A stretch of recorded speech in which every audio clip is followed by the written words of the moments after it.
So depending on how much you want to play in this space, you have to be willing to take that risk. And it's big risk, big rewards. And then whenever COVID happened, we saw negative 37, and we were one of the very few in our area that were able to kind of navigate those waters and see how to get through that. And how did you? I'm sure a lot of companies weren't as fortunate or weren't able to navigate that landscape. What made you decide to go that direction rather than just putting it in the S&P 500 and waiting 30 years? And I made lots of mistakes, and it cost me quite a bit, but I was able to navigate those waters. This is where we're going to really spend our time, spend our energy, and more to put our investors' capital into.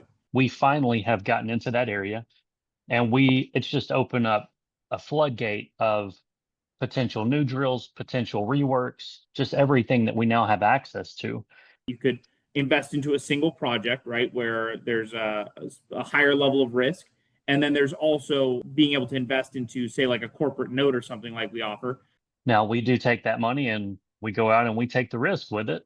So we have such a track record of our success rate on what we do that we are able to pay those notes. I've got wells in East Texas that were drilled in 1931 that still produce one load a month, which is incredible. I want to know what's still left down there that can be pulled out, because there's a lot of fields that have kind of played out and just basically dried up.